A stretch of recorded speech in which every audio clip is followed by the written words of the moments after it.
Songs and chat a little bit, and as I said in the last two things, I'll try to keep the talking to a minimum, because as a rule of thumb nobody can understand my accent. Yeah, I'm going to play a couple of songs, answer any questions you guys have about my Helix sounds, my preset, my kind of, you know, the way I'm using it, the power cab, whatever, my hair care routine, whatever you feel so inclined to ask me questions about, preferably not the latter. Yeah, let's play some tunes. I might well be patient zero for any NAMM tracks that comes out in the next couple of days. NAMM tracks t-shirt, fantastic. So, let me drag this over a second.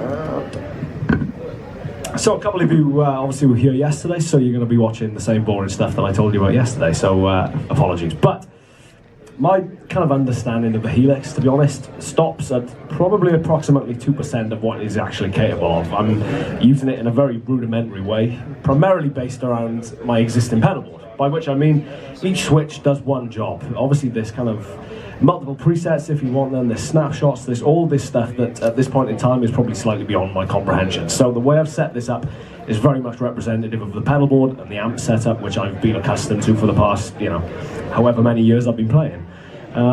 So just to run you through it very quickly, and some kind of basic sounds of what you've been hearing for the past 5 minutes, with literally nothing apart from the amp and reverb, because it is physically impossible to play without reverb, on, sounds a little bit like this.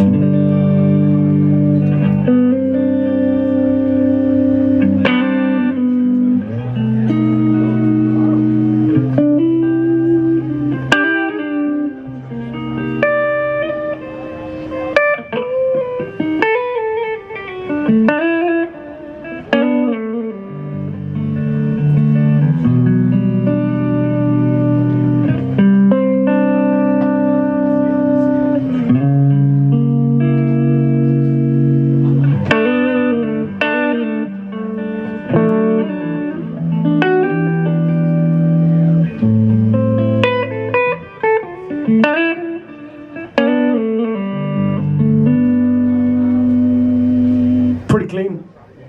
However, if you dig in, again, this is the one thing which really impressed me about the Helix straight off the bat, is that compared to a lot of like amp modeling stuff that I've used in the past, it's very interactive, it's very dynamic, and it's very responsive to what you're doing with your guitar. So all of that was kind of pretty much as clean as you're going to get, but if you dig in,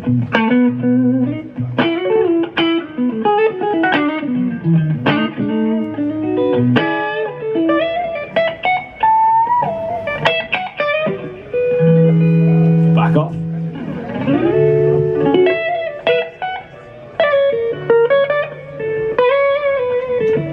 Again, dig in.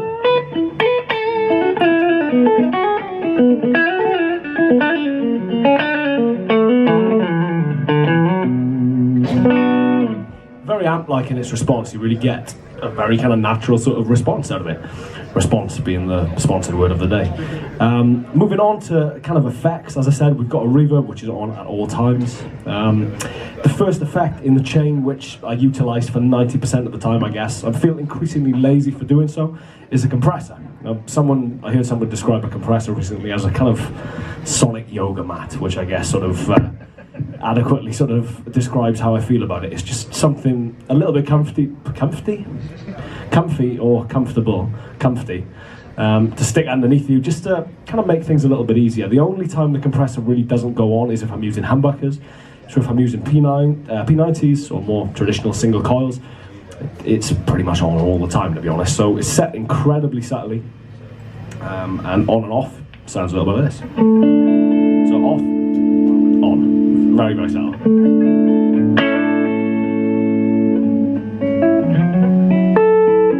Back off again.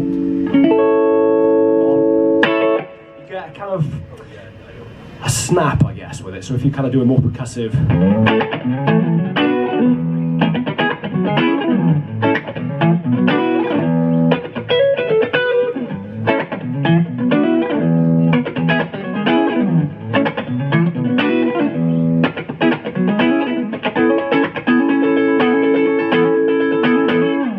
get that kind of just attack, I guess, which is very nice, and it just fattens things up.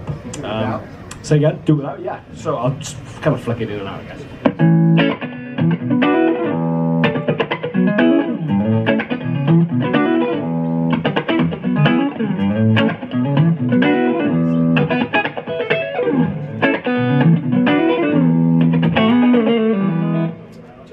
It's very subtle, but it's there. You notice it more when you're loud, to be honest. This is a relatively kind of quiet setup, but yeah, just as I said, even it might be psychosomatic, to be honest, but it just helps me kind of think I'm having a less bad night than I probably am. Moving on, overdrives, and many of them. Again, kind of most guitarists, I guess, are in search of the perfect overdrive, primarily, invariably in place of practice. So I have many of them. First one in the chain sounds like this. Again, set pretty subtly, but undoubtedly there.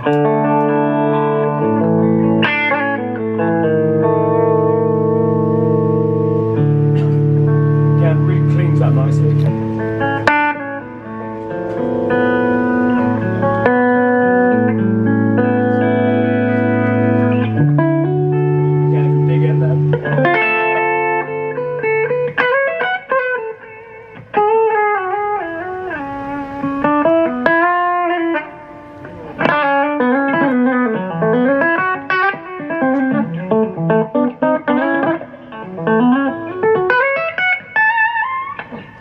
Again, a lot of what I do is based around playing with my fingers, so the whole idea of overdrive pedals for me is very dynamic, very sort of just responsive. Again, the whole thing is based around responsiveness. If I play with my fingers and I'm playing more lightly, I want it to sound as such. If I'm playing with a plectrum and I'm digging in, I want it to respond as such. So that's the first overdrive. Moving on, we have what is conveniently labelled as KOT, King of Tone, very much based on the King of Tone.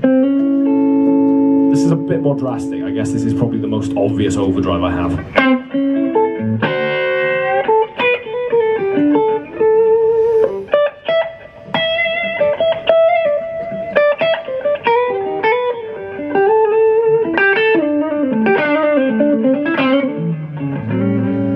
Again, cleans up nicely with the volume.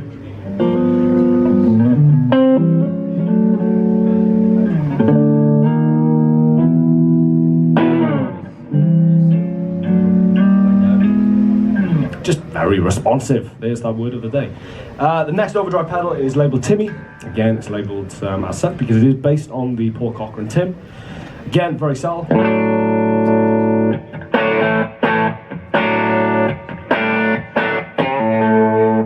Not too drastic in isolation, but if you then couple that with the King of Tone,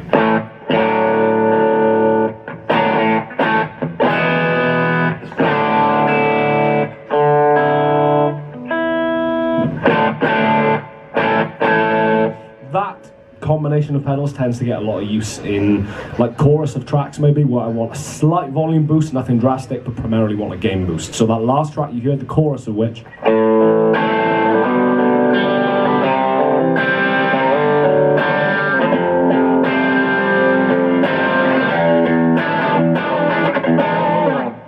that's that sound. Moving on to the last sort of gain stage, I guess. The rest of the stuff on the top row tends to be more modulation and delays and all that kind of stuff. We've got a fuzz bass.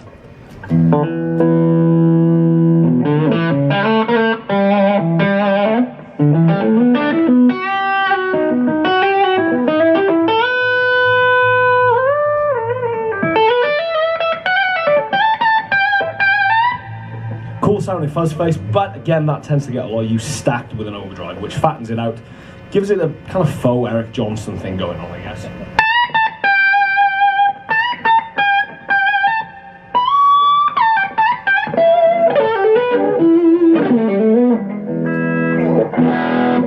that's the fuzz bass and the King of Tone together. Anyway, I'm going to do another track to stop whittering on, and then we'll talk a little bit more about all the kind of other stuff going on.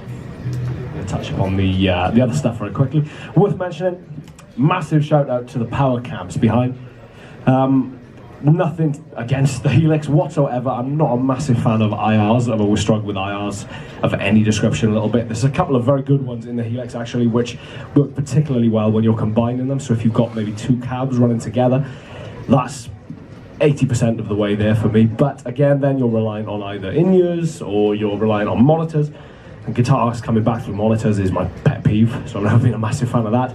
So for me, using the Helix goes hand in hand with using the power cabs, which are on the cream back settings. And I think that one over there is on the green back, so we've got a kind of mix of cream and green. Then in regard to other effects going on, just to touch on the top layer effects very quickly. Harmonic tremolo, huge harmonic tremolo fan. It's something I've discovered in the last year or so. Was in a very specific run of brown-faced Fender amps from the kind of mid-60s. It's like normal tremolo, but with a subtle hint of modulation in there, so it sounds a little bit like this.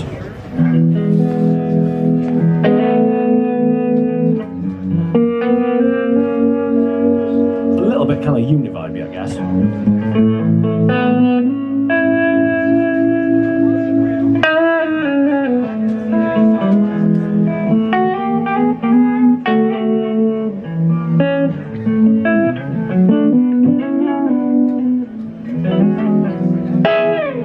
That gets a hell of a lot of use, probably more than it should, to be honest. It's my kind of go-to thing at the minute. Slapback delay, as you would expect, is slapback delay. That's kind of goes on underneath solos or just rhythm parts. I want to fatten up a little bit. Then the last two, which I guess are the most extreme effects on there. One labelled Echoplex. That's on under the kind of more epic solos, I guess, where I can go a little bit more Gilmore. So. Doesn't really get in the way, but if we kick a load of gain on, let's take that last solo for example.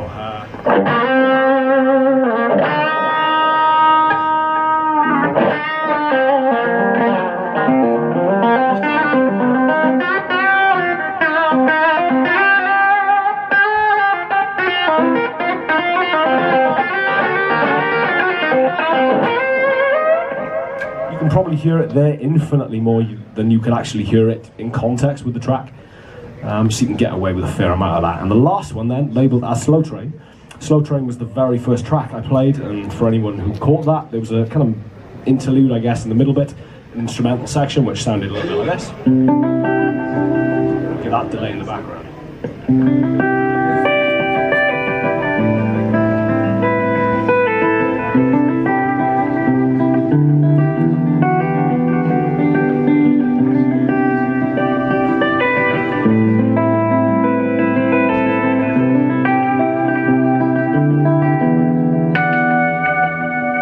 It's a multi-pass delay, so you get that kind of like EQ filtering on, I guess.